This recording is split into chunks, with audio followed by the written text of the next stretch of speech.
नमस्कार दोस्तों, मैं आज किसी दूसरे टॉपिक पर वीडियो बनाने वाला था, लेकिन हमारे कटिहार जिला दोस्तों आपको शायद पता नहीं होगा। आपका भाई फैयाज कटिहार डिस्ट्रिक्ट से ही बिलोंग करता है और वहां पर कुछ लोगों की हत्या को लेकर एक न्यूज काफी ज्यादा हाईलाइट हो रहा है और उस पर हमने रिसर्च किया और रिसर्च करने के बाद हमें पता चला है कि आखिरकार एक्चुअल में माजरा क्या है। लेकिन उससे पहले अगर आप चैनल पे नए हैं तो वीडियो को दिल से लाइक करके चैनल को सब्सक्राइब कर लीजिए।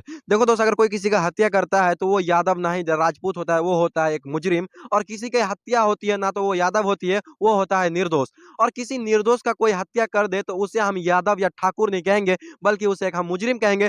लेकिन हमारे भारत के नेशनल मीडिया, जो कि नेशनलिटी का न्यूज चलाते हैं, वो बता रहे हैं कि यादव ने भूमिहार का हत्या कर दिया, भूमिहार ने यादवों की हत्या कर दी। इस हत्याकांड को सीधा सीधा जातिवाद में बांटा जा रहा है। कौन ठाकुर पर सरकार कार्रवाई नहीं होगा, या तो मरेंगे या तो मरेंगे। दोस्तों आपको जानकर शौक लगेगा कि जिन लोगों की हत्या हुई है ना कटिहार जिले में बरारी प्रखंड में, वो लोग खुद हत्यारे थे। और दोस्त किसी हत्यारे को एक हत्यारा मारे या पुलिस मारे, मरा तो हत्यारा है, तो उसके लिए हम न्याय की बात क्यों करेंगे यार। लेकिन पप्पू यादव को तो अपना मीडिया के सामने चेहरा चमकाना है, आगे जातिवाद करने। दोस्तों आप कुछ भी कहें और कुछ भी सोशल मीडिया पे ट्वीट करने से पहले उस मामले की जांच करें। और आपको अगर जांच करना नहीं आता है तो आप फैयाज भोजपुरी चैनल को सब्सक्राइब कर सकते हैं। और दोस्त हम आपको बता रहे हैं ना कि जिन लोगों की हत्या हुई है वो खुद हत्यारे थे, ऐसा मेरा नहीं कहना है।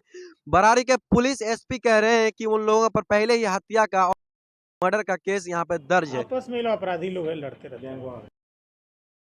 तो बस दोस्तों आज के लिए इतना ही, मिलते हैं किसी